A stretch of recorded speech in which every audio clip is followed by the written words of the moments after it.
Hello and welcome to this episode of Keep the High Balls Low. As always, I'll be your host, Lewis Blair. Tonight, I'm delighted to be joined by ex-Liverpool legend David Fairclough. There's a few other clubs in there as well that I'm sure we'll touch on. David, first of all, thanks very much for coming on my podcast. Yeah, you're welcome. Looking forward to having a chat. Great. We'll just go right back to the beginning, if that's okay. What was life like for you growing up, David? And when did you first fall in love with football? Well, I grew up just a few hundred, let's say 500 yards away from Anfield, in a very sort of tight community. Houses were, two up, two down types. So there wasn't a great deal of space in the house. So we spent most of our time outside and occupying ourselves. Playing football was the obvious one, but being so close to the football stadiums, it was an obvious, and that was the main sort of preoccupation. Playing football, and as young as I can remember, that's all I seemed to do: play football out in the street, and the other games, that kind of, I suppose, in a way, act as a little bit of a training ground for you, running, chasing games, and all that type of thing. But certainly, football was the main hobby in our day. It seemed to be, you're a red or a blue. My dad was a Liverpoolian, so it was kind of obvious I should follow the Reds. It was such an exciting time, the 60s, certainly growing up as Liverpool were emerging from sort of maybe some of the darker days before Shankly arrived. Everton were very much a big club at that point. So it was a really exciting environment to be growing up in. Did you go to the games, David, with your dad? Yeah, I did. My dad used to take me to the reserve team games. I went to the first team games probably about the age of 4. I remember walking around Anfield when you could walk around three sides. So you perhaps were in the Kop in the first half, and then Liverpool then attacked the Anfield Road end, and everybody then would go around to the other side of the goal. All pretty sort of traditional type of watching football. I think a number of people probably did that at clubs all around the country. So I remember that as a really young kid, and my first game probably as going in the boys' pen as paying myself was probably the 1965 season, 64-65, when we won the league against Arsenal. So I was about 7 years old.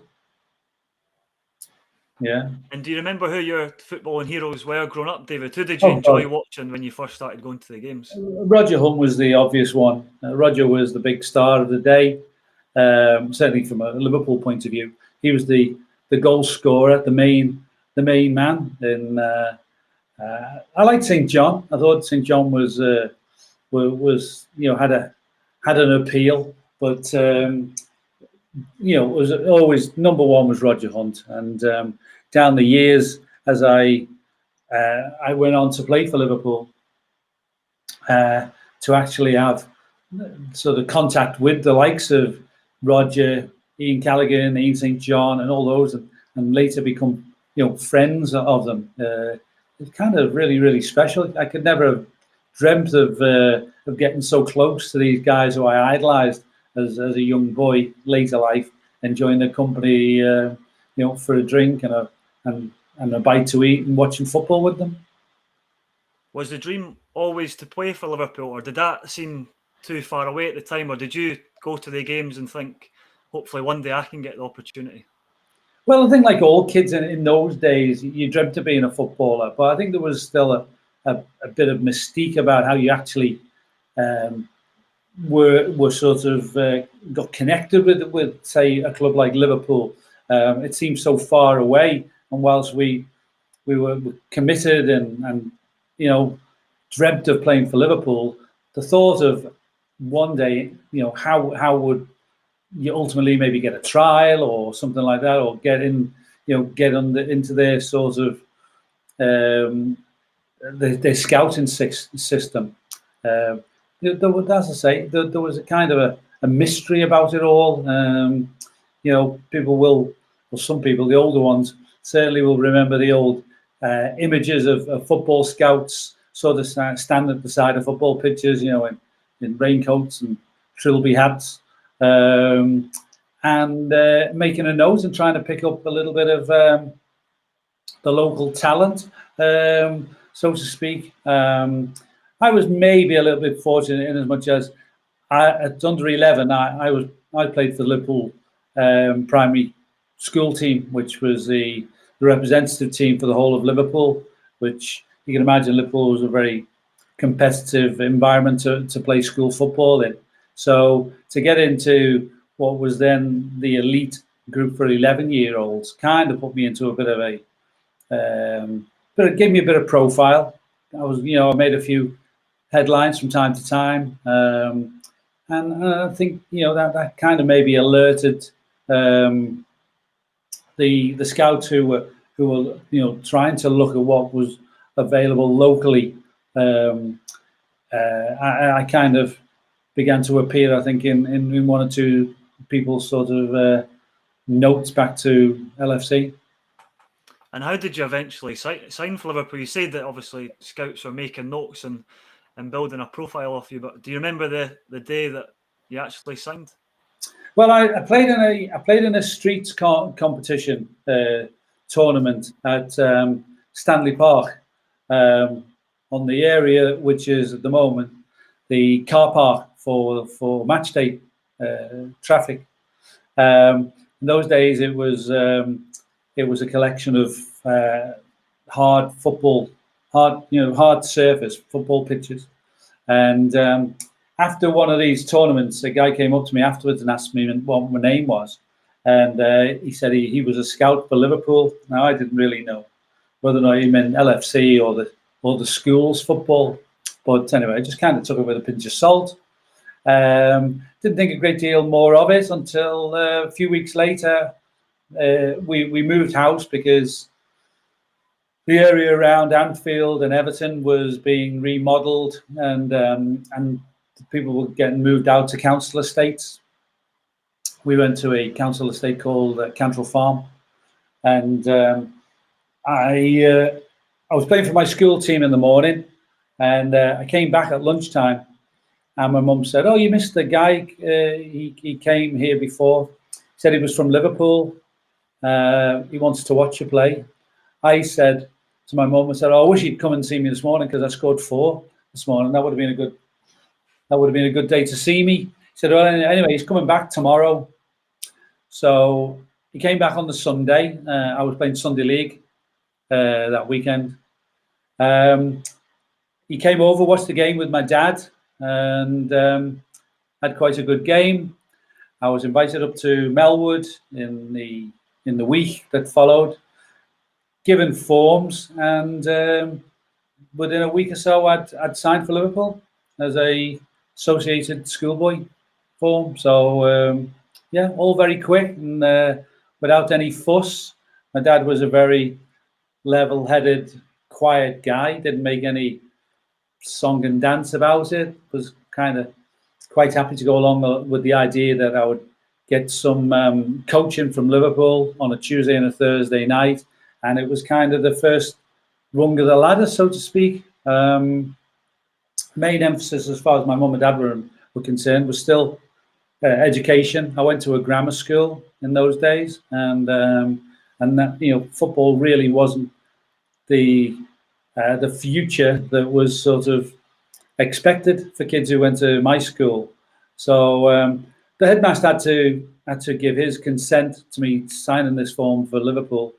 He did after conversation with my dad, but they both agreed that it couldn't get in the way of my education. As I say, it was kind of a serious school from that point of view, and I did, and it was kind of a case of trying to sort of live up to the expectation of in both camps, in school and football. I remember my dad just telling me once. He only had to tell me once. If schooling dips at all, then he said the football's kind of goes out the window. It's you've got to make sure that you that I was performing well enough at school. And he wasn't the type of guy to get all excited about it. My dad, he was, as I say, he was very level-headed. And we didn't ask for Liverpool for anything. I signed for Liverpool for absolutely nothing.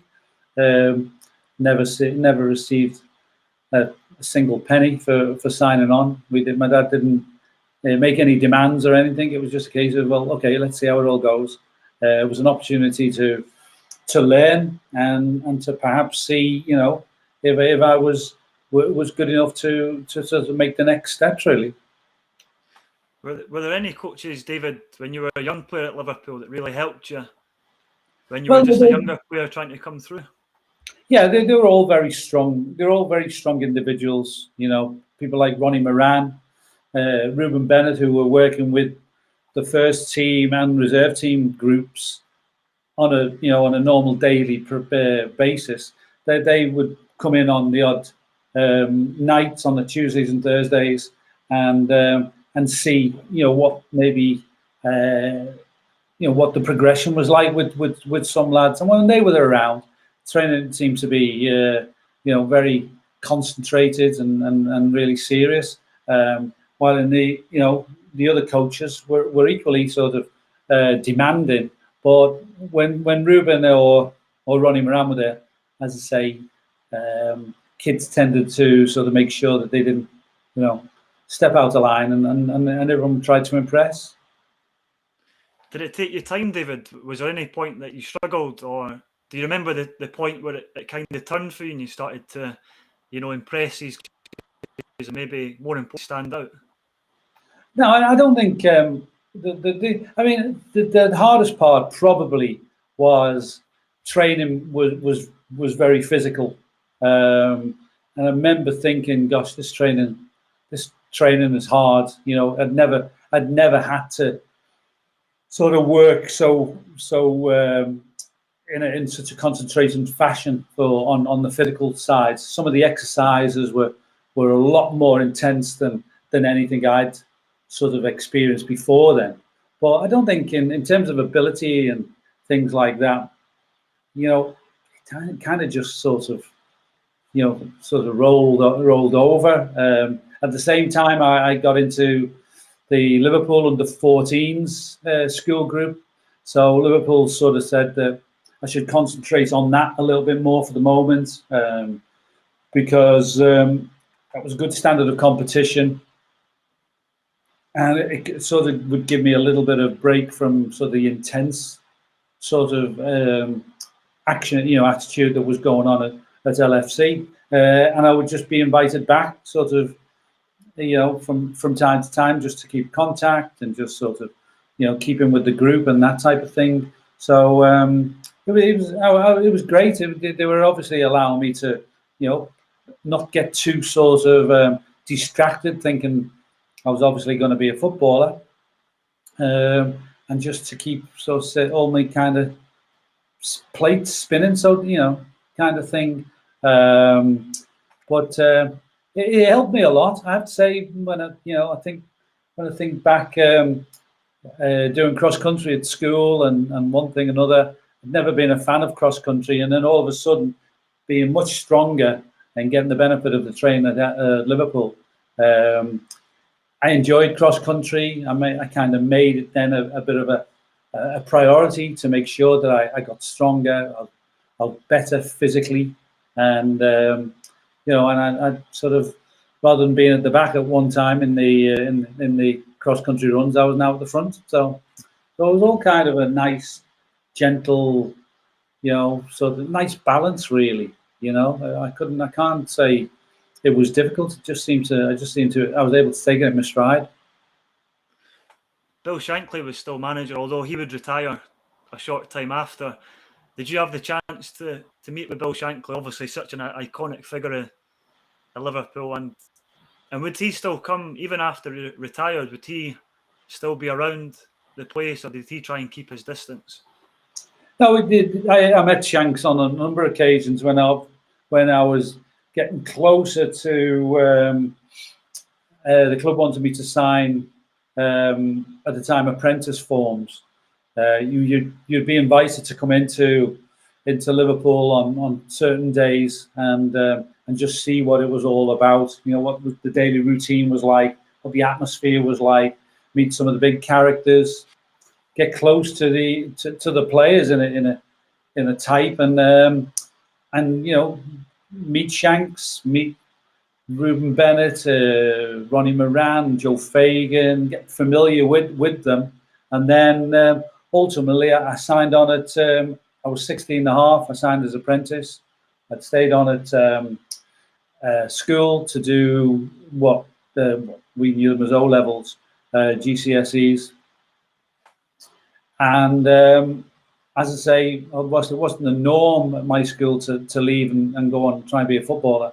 Most kids stayed on till they were sort of college age, maybe 17, 18. And I left at 16 and a half to be an apprentice. I signed pro 6 months later when I was 17, which kind of give you an idea. The progression I made was reasonably quick. And whereas normally the life of an apprentice can be as long as 2.5 years, mine was only 6 months. So at 17, I was able to concentrate on playing football and not have to do all the sort of the menial jobs around the stadium or down at the training ground. You know, looking after the balls, looking after the boots, all those things that the young lads were expected to do at that time. And then I, as I say, I was making a little bit of progress. Got the little bit of a lift from Shanks, who's told me I was going to be the following season in '74. He said next season you said you're going to be the outside left for the reserves. So that was a hell of a boost to, you know, for somebody like Shanks to take you aside and tell you that he had sort of a plan earmarked for my sort of progress. Still, obviously, you can't take anything for granted, but it's nice a manager with the standard of Bill Shankly to actually give you sort of a little bit of time and actually give you some positive feedback. You know, like everybody else, I was shocked when Shanks retired and announced that he was packing in. And it was probably very difficult for him at that time to give up entirely. He did, you know, well, he packed it in the sort of July of '74. But when we reported back for pre-season training, he was still there, as if like nothing had changed. He was still in all his kit, and he would be out there circulating around the pitches, walking up to the players and talking to them and passing the hour of day. It was kind of awkward, really, very awkward for Bob Paisley. He was now in charge and naturally wanting to impart his own style on everything. To have now Shanks, now sort of still hanging around like a little bit of a shadow was a little bit awkward, and eventually, you know, somebody had to you know, tell the powers that be that something had to be said, and Shanks had to be stopped from coming to Melwood in the way that he had been. Maybe if he was coming to Melwood, that he should come after training when, you know, most of the players had kind of been and gone. So it was a very tough time because Shanks was God to all Liverpool people, you know, Liverpool fans, Liverpool players, all the staff. Shanks was, you know, the ultimate. He was the top man. So for him to kind of be cast aside was difficult, and it was sad to kind of be a part of, really. Did a lot change when Bob Paisley took over? What was training like from Bill Shankly to Bob Paisley? Or was that where the strength was? It was just kind of continue on and try and do it a little bit better. Yeah, it was just same as, nothing changed.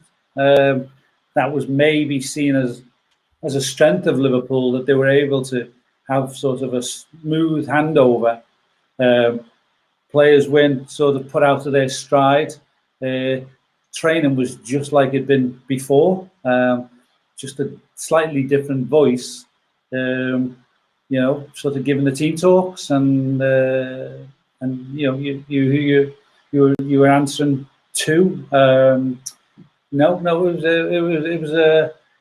It was brilliant how Liverpool were able to do that, and it did become part of the so-called Liverpool way, having these people within the organisation able to sort of take over as the reins changed on a couple of occasions. After Bob Paisley, Joe Fagan came in, and so on and so on. So I think it was always seen as the best way to do was not to make great change, and that was something that was very Liverpool. They didn't like change for change's sake. If it wasn't fixed, didn't need sort of nothing needed, perhaps repairing. Just keep on doing what we were doing. Ultimately, things would work out well. Yeah. When you started to train with the first team and then become part of the first team, who were the players in that team that you admired? Well, Kevin Keegan and Emlyn Hughes were the two biggest personalities, or certainly, so let's say the glamour personalities. Probably, you couldn't forget Tommy Smith, who, as a personality, was massive in his presence and his voice and his stature at the club. Tommy had a very strong personality, and he could never be. You couldn't be around Liverpool without hearing Tommy Smith's opinion on things, whether or not it was on the training field or whether or not it was around the stadium, because we used to report to the stadium every morning and then go down by coach to the Melwood training ground. So Smitty was huge, as I say, and Emlyn Hughes and Kevin Keegan were sort of like the glossy superstars, but there was big characters around as well that people liked. Ian Callaghan, Chris Lawler was still there, even though he was kind of both of them were like kind of quiet guys, really, but they were still hugely respected around Liverpool, and the newer players were gradually sort of tucked in around the side. People like Ray Kennedy. Phil Neal sort of came through, Terry McDermott. So they were all sort of they were all big, interesting. They were interesting characters. There was a lot of character in that group, but naturally, there's always one or two that stood out a little bit more than most of the others. Would any of the players help you, David, or were they quite hard on you? Like, for example, during training, or would they pull you? Would Kevin Keegan pull you aside and say, this is how it should be done?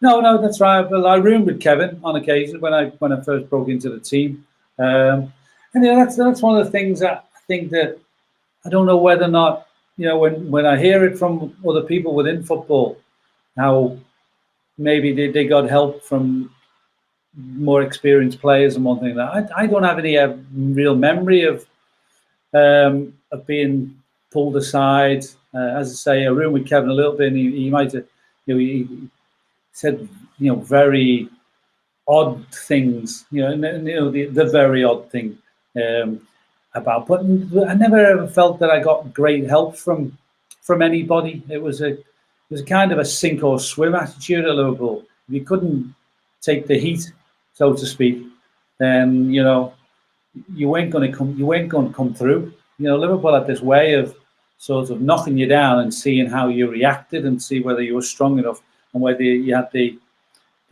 right personality to survive in such a sort of a ruthless environment. So So I would look and say, I don't really have that many memories of anybody giving me any real help. It's a funny thing, football, I think, in as much as it's a team sport, obviously, but you can only you go into it as an individual, and it's sort of only being surrounded by like-minded sort of individuals with the same commitment and the same passion and the same enthusiasm that you all succeed. You're all going to succeed together. So, whereas people sort of say about getting help or whatever, if you couldn't take the pressure, the players got on your back, and that was the test. See whether or not you could actually sort of live up to the standards that were being set. And the manager, really had to tell players off, because it was the players that policed most of the time. They were the ones that sort of gave out the bad comments. I'm saying the bollockings, really. When things were going wrong, and your passes were going to the right place, or your crosses were going in behind the goal, all those things, you didn't have to be told by the coach, because the players told you in no uncertain terms. The standards that they set were very high, and it was a pleasure, and it's a privilege to have come through an environment like that. I think it makes you stronger. It definitely makes you stronger at the end of it all. And your debut, do you remember the lead up to your debut? Did you have any idea that you might make your debut when you did?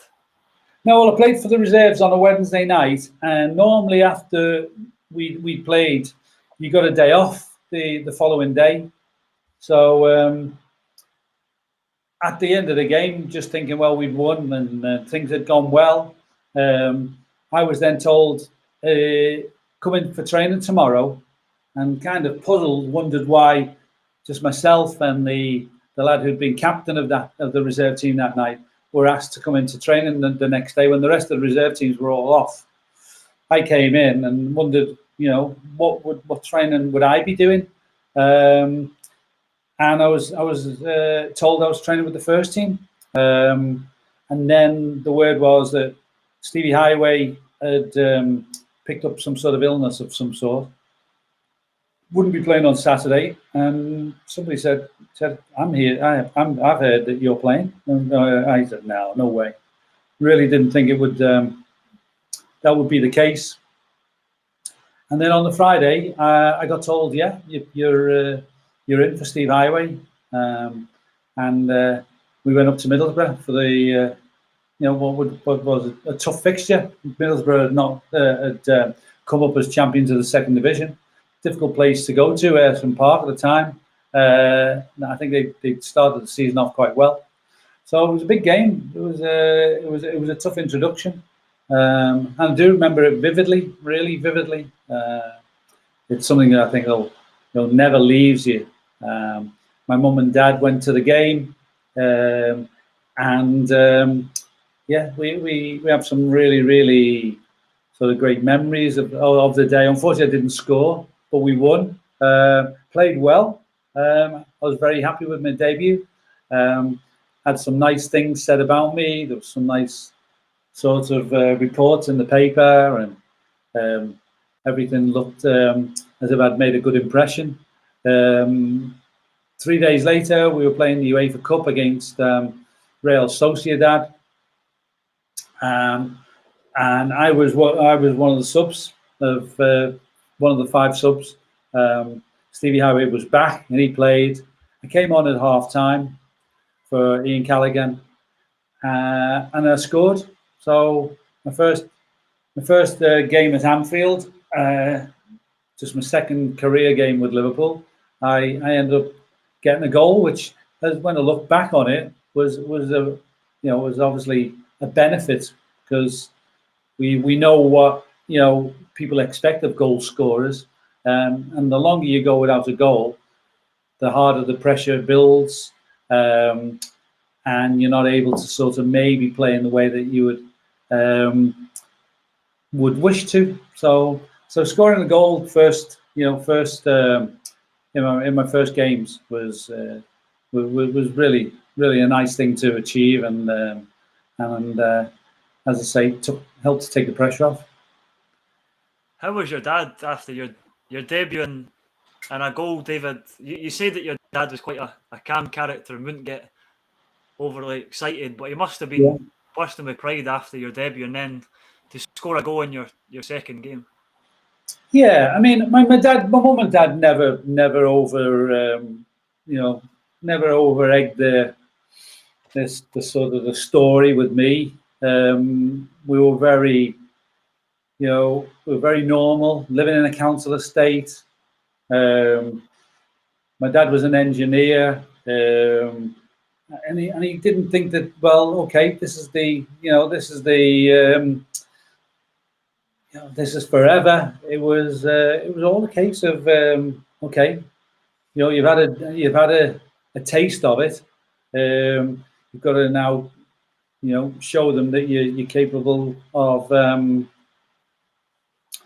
sort of making more progress and look to be a part of Liverpool's future. So yeah, I'm sure they were delighted. My mum's still with us. We, occasionally, my mum she drops her guard and tells me how proud she is, and how she's so delighted when people sort of make comments about me around the village of where we live. So I'm sure they were proud, but they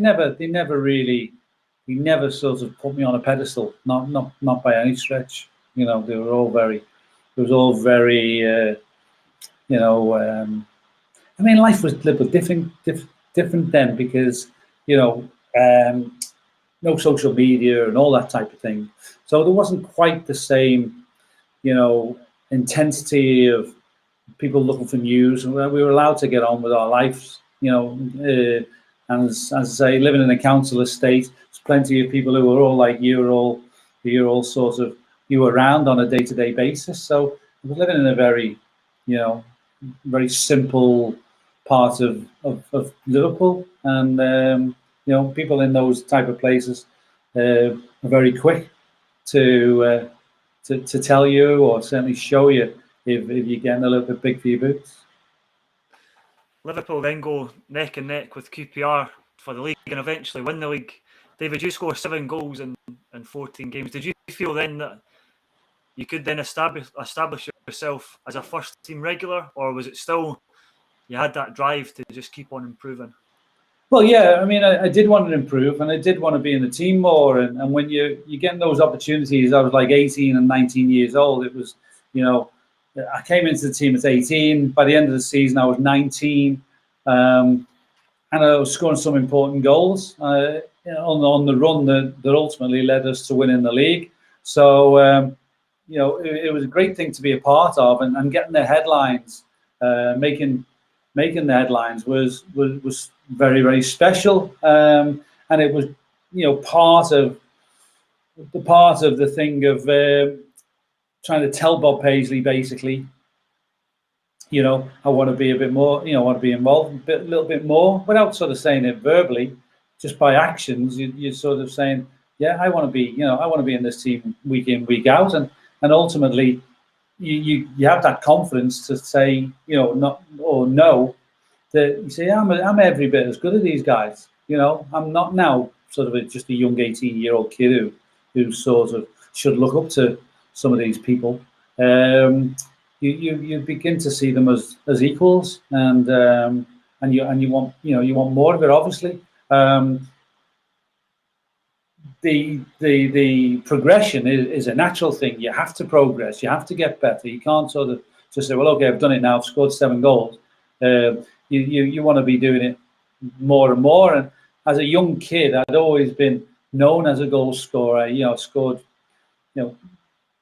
lots and lots of goals in every team that I ever played for. From my earliest days, I was always a goal scorer. So the fact that I scored 7, didn't want it to stop there. I wanted to be a part of it, and obviously, winning the league championship first season was fantastic. Playing in the UEFA Cup final in my first season, could never have thought that was going to be the norm, so to speak. And the following year, league again, European Cup final this time, and we were in an incredible,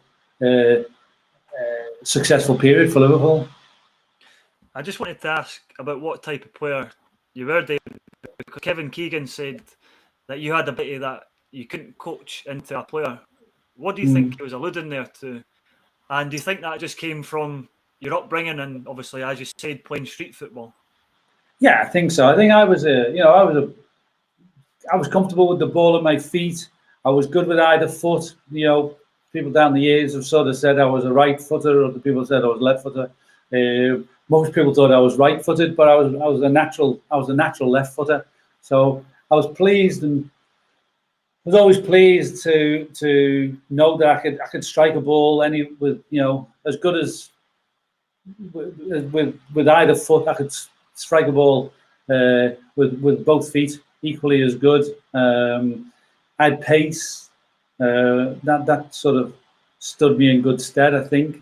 And I was unpredictable, they used to say. So they used to say, it's hard to know what he's going to do with the ball because he doesn't know himself. And that's pretty much probably right. I did used to try and play off the cuff.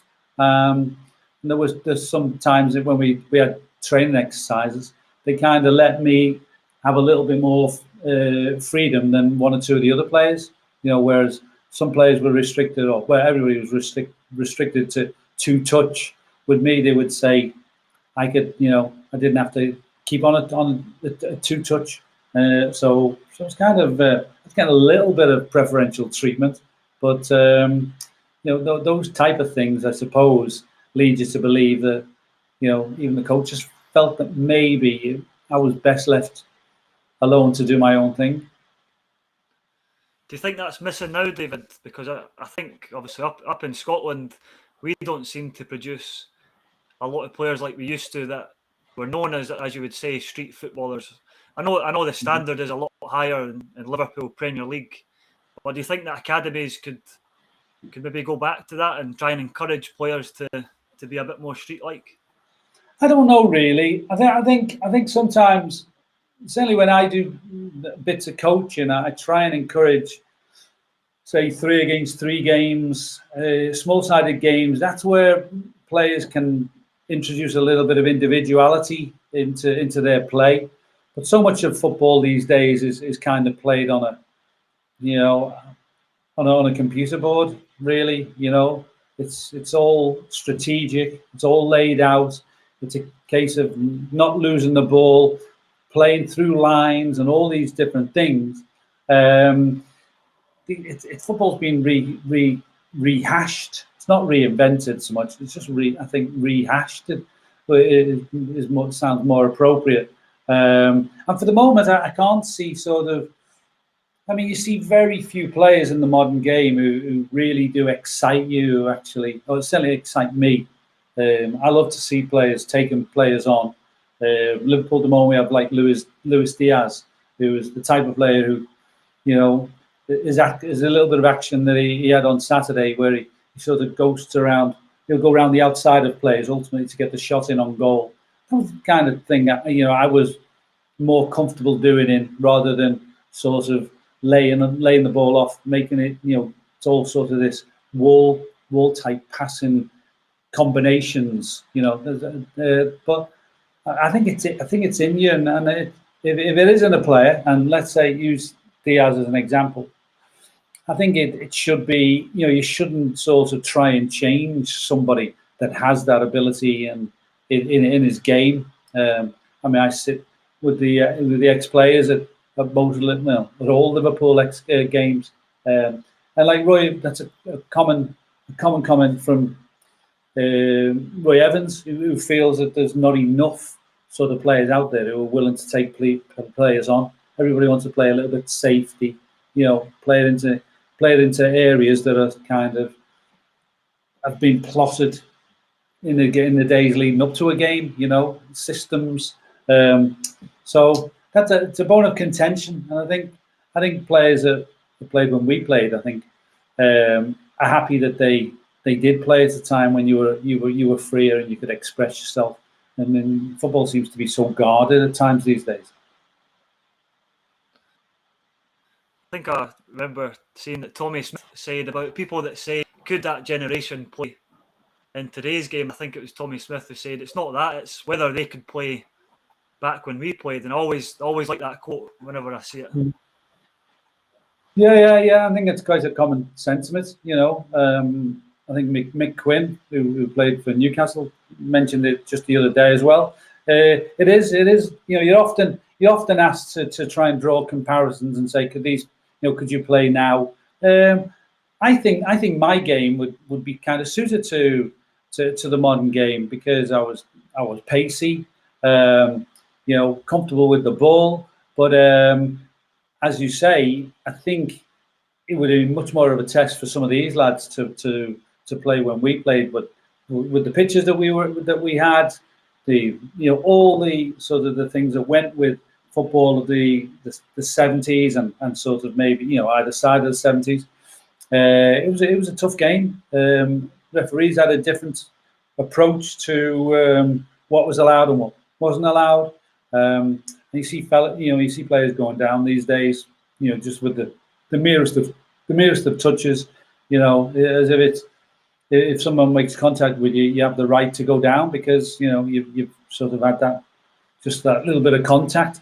In our day, I think that the attitude was more to show that you had a bit of, you know, something about you, and you wouldn't be just sort of pushed off the ball, or you could be sort of put out of your stride by some sort of tough tackles. You know, it was a very testing time to play football.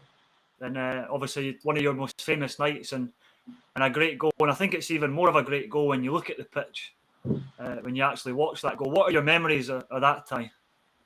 Well, yeah, the European Cup quarter-final against Saint Etienne, and it was such a dramatic night. And I get asked about Saint Etienne, you know, pretty much every day of my life. It's such an outstanding memory for certainly people who've supported Liverpool, who were either there or, you know, they've heard stories about the Saint Etienne moment. I was lucky, obviously, to get the opportunity to score what turned out to be the winning goal. Liverpool was never a great pitch. Anfield was never a great pitch.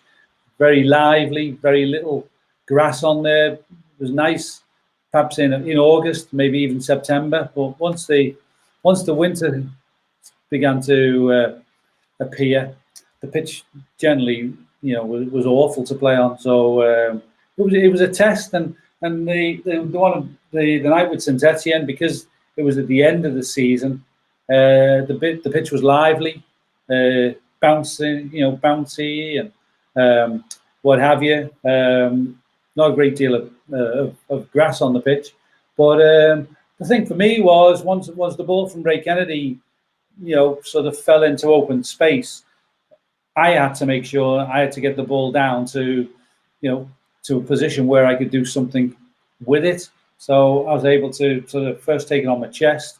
The next touch is just a little pull to the right-hand side, taking it away from the defender, and then ultimately concentrate and make sure you hit the target. And thankfully, it all went, you know, the way it did. And it's so, I'd say, it's so fondly remembered. I kind of thank the Lord for my Saint Etienne moment, because it's kept me in people's sort of memory bank. After that, there's also two memorable ties against Everton in the FA Cup. The first leg was quite a contentious tie. I think Everton still believe that they should have went through from the first leg and won 3-2. I just wanted to ask you about Merseyside derbies. Obviously, being from Liverpool, that must have been such a great experience for you. And what are your standout memories of the games against Everton?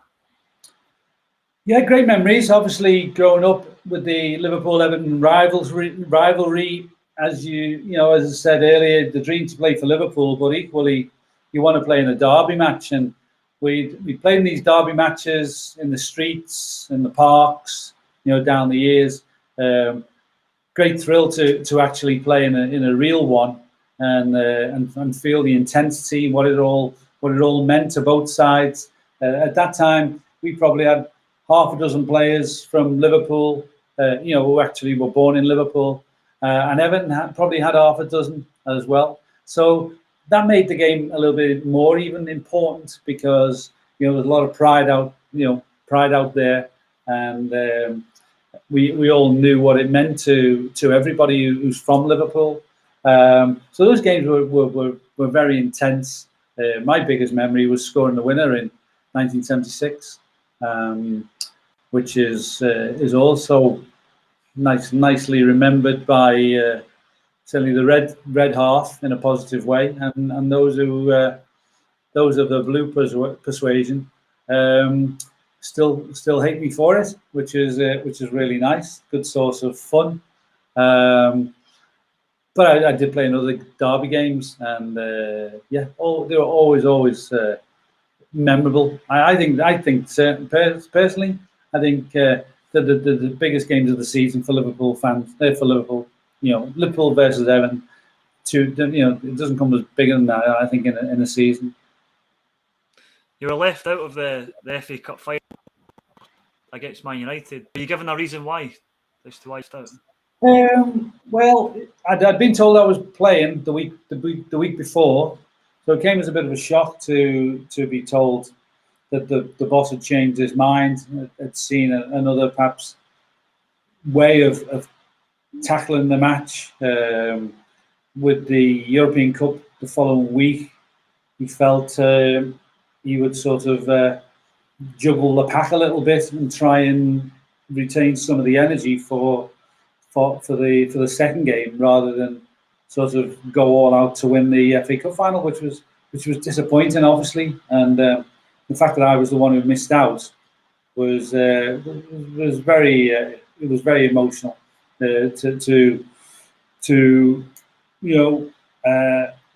Everybody wants to play at Wembley in an FA Cup final, and feel that I was going to be playing that FA Cup final, and then to be told the day before, no, I've had a change of mind. It was devastating, actually, at the time, and it didn't help that my dad wasn't very well around that time. He just suffered a heart attack. So, as I say, it was all very, very emotional, and it's a time I look back on now and find it hard to look and think of Bob Paisley in a positive way. I still have very negative impressions left surrounding that decision. The European Cup final after that as well. You said that Bob Paisley was saving you for that game. Were you not left out of that game as well? I think Terry McDermott scores in that game.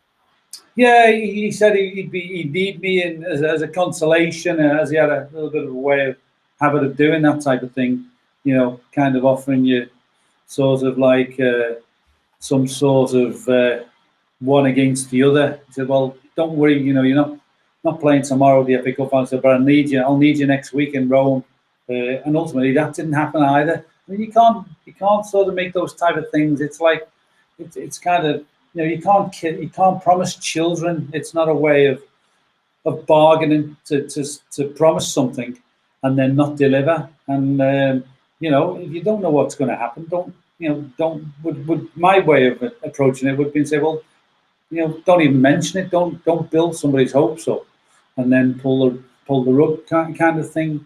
If you can't be honest and straightforward, then I think it's gonna make for an unhappy atmosphere. And basically, it really did take my that week really tainted my approach and my way I looked at Bob Paisley. I lost a lot of respect with it in that time.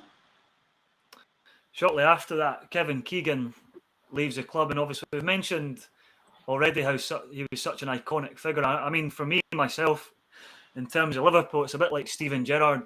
Although Gerrard was at the end of his career, when it seems like Liverpool always have either an iconic manager or player. What was the feeling like at the club when Keegan left? Well, everybody was very disappointed. One thing Kevin had done, though, he'd been honest enough to say in the months that led up to him leaving that he was going. You know, it wasn't a case of saying, you know, like you hear now, players sort of all of a sudden throwing in a transfer request or something.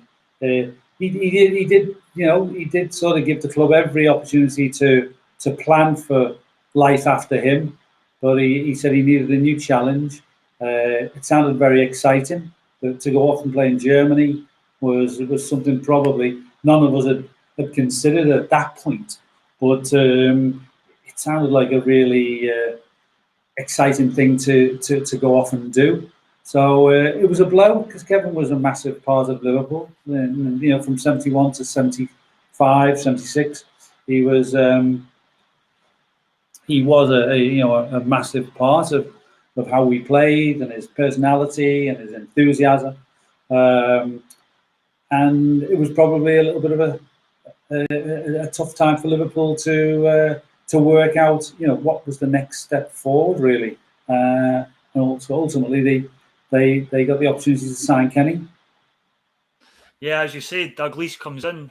What are your early memories of firstly just being a teammate of Kenny Dalglish, and could you see in training right away that he was going to be at that level, and obviously goes on to probably be more successful?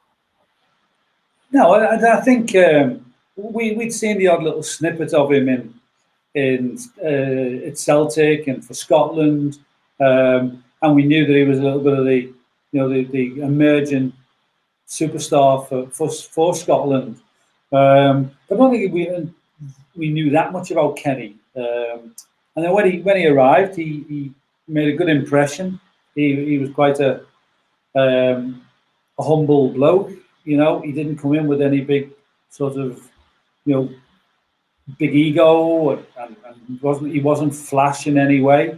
And I think we all wanted to be his mate. You know, I think we all wanted to spend some time with him and see what he was like, and help him ultimately settle in, and you know, in all those situations, the sooner everyone gets to be friendly and what have you, and the player becomes settled and comfortable, then, you know, only good things are going to follow, and that was it with Kenny. You know, he got off to a great start. Didn't score on his debut, which was actually the Charity Shield game at Wembley, but scored in the first game of the league game of the season against Middlesbrough. So yeah, we knew then. We knew at that point. I mean, we obviously had a couple of weeks of Kenny in pre-season training and stuff, but everybody knew that Kenny was going to do something special at Liverpool. What was he like as a guy? You know, when you listen to him now, he seems like he's got a clever answer and a funny quip for everything. And he seems like a good person, not just as much as a good player.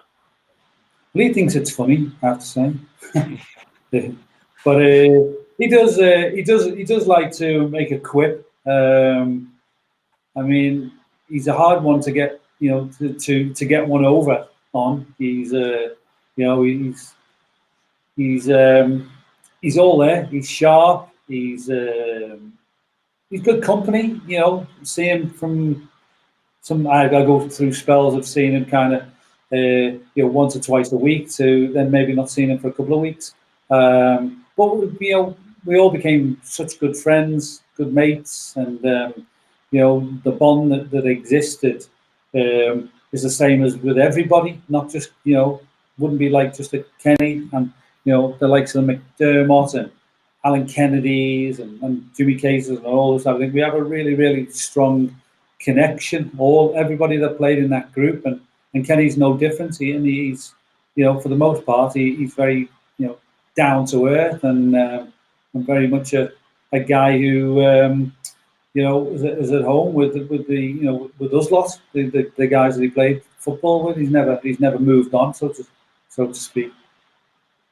That next again season, you play 34 games and you get a good run in the team, but you finish runners up to Nottingham Forest. Yeah. How great a team were they back then? And who were the standout players for Nottingham Forest?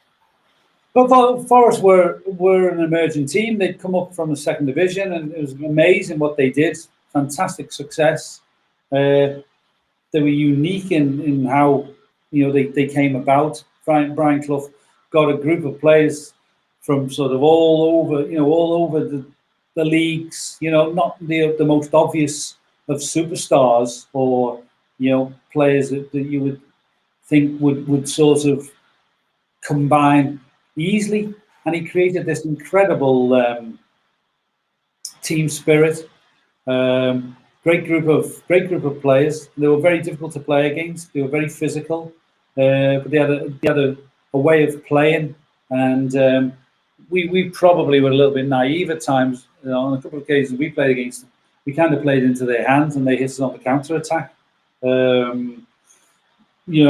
that was our way of playing. We couldn't sit back and invite teams to come and play onto us. We went out and we took the game to everybody. That's where we came on. That's where it came unstuck a couple of times with Forest. I think that we were a little bit too gung ho, and we opened up a little bit too easy, and they played really well on the break. I think that's probably how they played with most of that first year, and that's their success was amazing, and they built on that.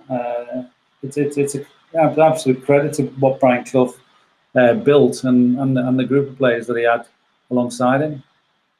Did you ever get the chance to speak with Brian Clough, or was he very much all about Forest and wouldn't really mix with other players? Yeah. I never spent much time with him. I don't think Ronnie Moran and Joe Fagan had much. I don't think they had much experience of meeting with Brian Clough. Brian Clough was very much a maverick, I think, at the time, and whereas most other coaches and managers, I think, were only too happy to have a drink with the coaches of the other team after games.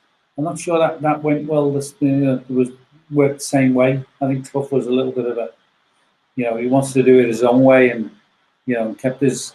He and Peter Taylor, I think, kept their own counsel, kind of thing. So no real strong memories of spending any time in Brian Clough's company. Another European Cup final in '78. It does seem like it was just becoming the norm. What are your memories, firstly, of hearing that you're going to play in the final, and do you have any other memories of that European Cup run? Not really. I didn't play. I played in the early part of the run, and then I missed out on a couple of the games around quarterfinals and semi-finals. I was on the bench for those games. David Johnson got injured, and through him getting injured, I came into the team again at the back end of that season. And I thought I played in that cup final on merit. I deserved to be in the team. I think Bob Paisley again was a bit cagey about what he was going to do and announcing the team. I thought he left a little bit late, actually, where I was concerned. I think I deserved the opportunity to have prepared for that game, knowing that I was playing the day at least before the game, rather than not finding out until maybe 2 hours before the match that I was actually playing. I think that was another sort of moment in my Bob Paisley relationship that I sort of remember with a sort of, I just think what a pity that he didn't have a little bit more sort of, not say compassion, but a little bit more of an idea, a bit more of a human way of sort of handling different situations. And what are your memories of that game, and obviously the celebrations afterwards? Do you allow yourself, when you're a European Cup winner, to think about the boy that would run around the streets of Anfield and would still be trying to study and juggle football? Do you allow yourself that moment? Yeah, it's fantastic. I mean, I celebrated, all the cup finals, previously with the lads and our girlfriends and wives. The game was. It's not remembered particularly well, but I think the game was better than how people actually talk about it in retrospect. They adopted a little bit of a deep lying type of style, and they tried to play us on the counter attack. we just had to plug away and plug away. We were unlucky. We could have, with a bit of good fortune, we might have won convincingly, and it could have been, one of those sort of European Cup finals we'll remember a little bit more fonder. But I enjoyed my part in it. I thought I played well. I'm happy. I was happy with my contribution. I played the whole 90 minutes. So people who, from that time to time, people used to say, "No, you can only play 15 minutes." My fitness wasn't a problem. I just needed the opportunity to play more 90-minute games and to play a cup final, particularly a European Cup final at Wembley, is something that obviously it lives long in my memory now. It'll be with me forever. Brilliant. Was there any praise? There must have been some praise from Bob Paisley after the game. As you said, played 90 minutes, played well. Another European Cup at Wembley. No, there was nothing particularly. I think the odd. Paisley wasn't a very tactile person. I wasn't really that bothered afterwards. In honesty, the most important thing for me was I knew that I'd done well, and when after the game, I met up with my girlfriend and my mum, my dad, my mum, and my auntie and uncle. To have them tell me that they were happy with what I'd done and the part that I'd played, that was what I wanted to hear, really, But I'm sure I got a pat on the head off Bob Paisley, and that's not to say he's completely cold and callous, but he sort of he achieved amazing things, Bob Paisley, amazing things. To win the European Cups that he did, the UEFA Cup and the League Championships and all those different things, you've got to give Bob Paisley enormous credit and respect for what he did. It was just maybe in one or two, few players' eyes, he could have done it in sort of a more sort of with a bit more class, I think. It was a frustrating season after the next one. I think you only make 10 appearances due to injury. I think it was an injury against Everton, but Liverpool only conceded 16 goals in the league that season. I just wanted to ask you about a big part of that. I'm going to put my Scottish tinted glasses on and ask you about Alan Hansen. I mean, he was also considered, a modern centre-back, but it's clear that he also brought a lot of steel and alongside the rest of the defence. Yeah, I mean, we had a great group, and whether or not it was Mark Lawrenson and Alan or Phil Thompson and Alan, the centre half position was a great foundation for us at the time. But the goalkeeper that was behind them was incredible. Ray Clements was, I don't know whether or not he ever got the true accolades that he deserved, because that season to have just conceded 4 goals at Anfield, was an outstanding contribution by him, I think, in particular. I mean, at the same time, I think we scored for 84 goals, I think, that season. So 84, 85 goals. So everybody played their part, but the defence was a very was an integral thing of Liverpool. At the time, Phil Neal as well as fullback, Alan Kennedy on the left. It was we had plenty of quality along the back, and Alan certainly was he was the I don't know, the best maybe football and centre half that most of us can remember.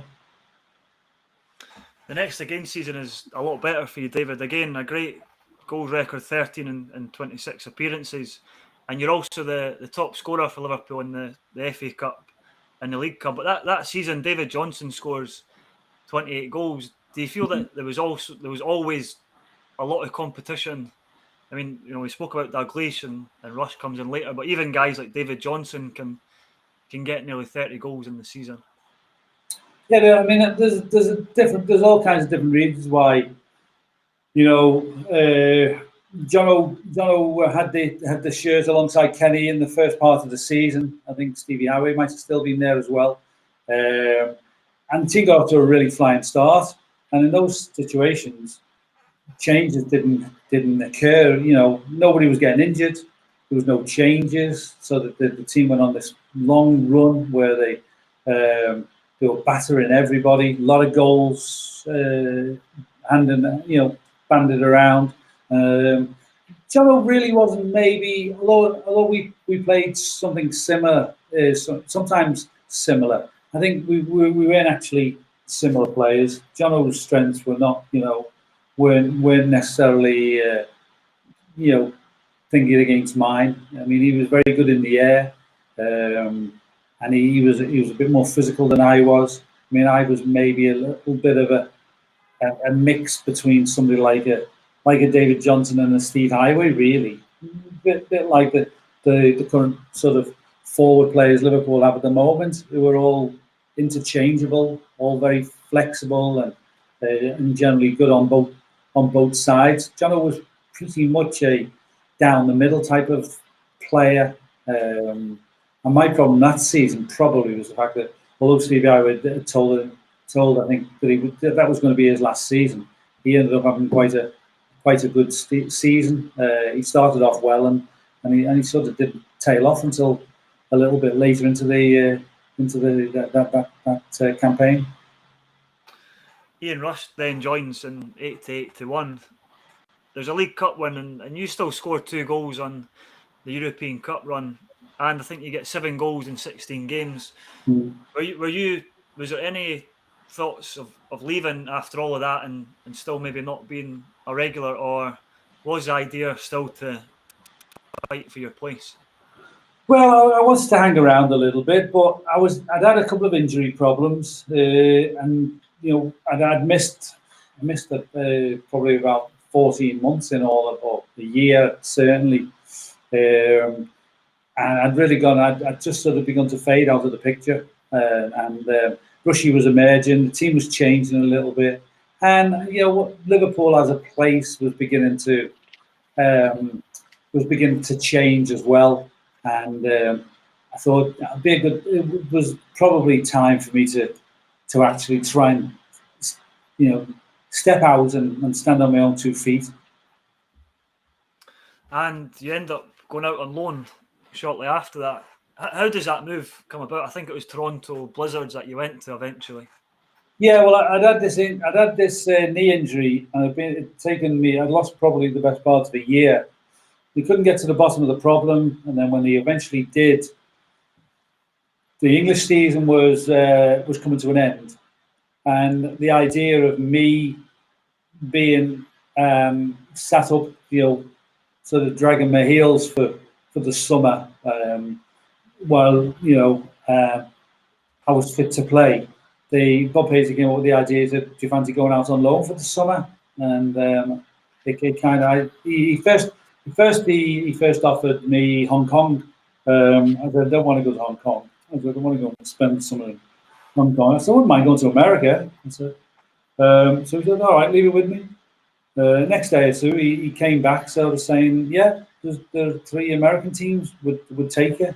It was a case of choosing which one I fancied, and I went for Toronto, which was great. It was great, nice summer. It was a good way of getting some of my fitness back after the injury.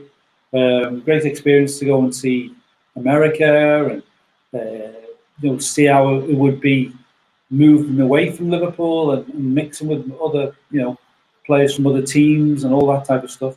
So it was a bit of a it was a great learning experience. At the end of that season, I came back to Liverpool to pick up where I'd left off, and I just felt that it probably wasn't right to stay there any longer. I played a few games, scored a few goals through that year, but still not through it all. I thought to myself, no, you know what, really. Toronto would whet my appetite to experience football elsewhere, and And ultimately, Liverpool offered me a new contract at the end of that year, but I wasn't happy to accept it, and I thought, no, I'll take the opportunity to transfer.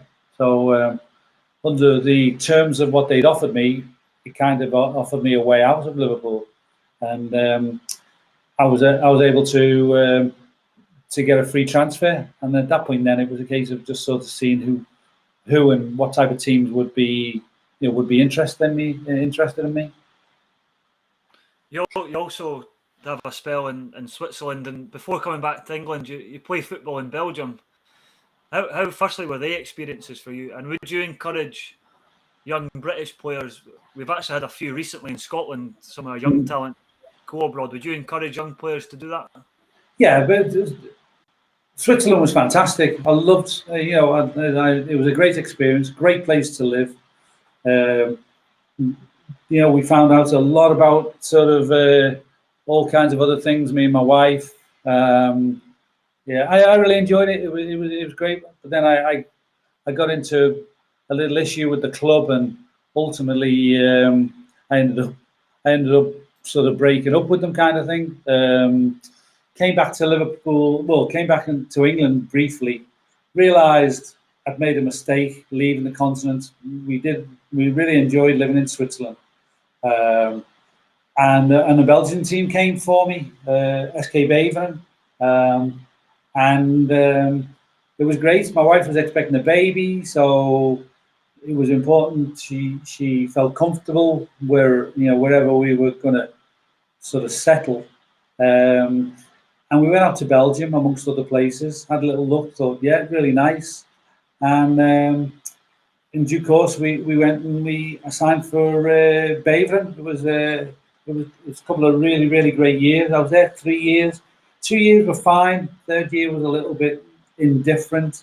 But my son was born in Belgium, and we have really, really great memories of the time, in Belgium. It was a very easy country to live in, and I would encourage anybody to go and experience life on the continent. Is really exciting. It's you'll learn so much about yourself, and also all the lessons of life that you'll pick up about how to enjoy life. The continent is a fantastic place. How was the football different over there, David? You said that you think that it would probably suit your game. Yeah, but it was so different. Switzerland, a lot of man-to-man marking and difficult, but each the physical styles. Belgium at the time had just become, I think they were semi-finalists in the World Cup of '96. It was '86.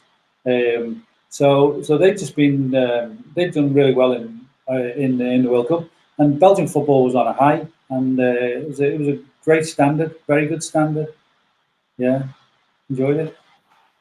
I've taken up a lot of your time, David, but I'm going to put you on the spot before I let you go, and I'm going to ask you to pick the best 11 of players you've played with, and you can pick yourself if you like. Well, I'll say Ray Clements, and Phil Neal. I'll go for Mark Lawrenson and Alan Hansen as a centre back pairing. Emlyn Hughes as a left back.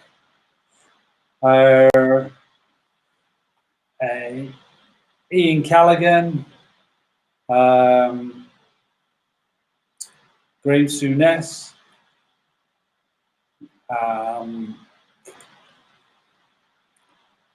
Callaghan, Souness. Ray Kennedy. We would go on the left, Stevie Highway, and then Russian Dalglish. That's not a bad way to fit our best 11. You must look back on your career, David, and you must feel so proud of what you achieved and all the experiences that and all the people as well that you've managed to meet through football.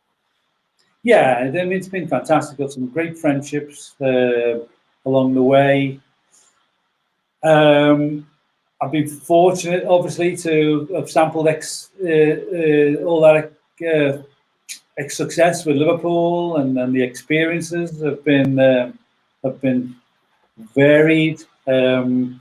Opportunity to travel and see the world, and and sort of share all these memories with so many people who love Liverpool, particularly Liverpool.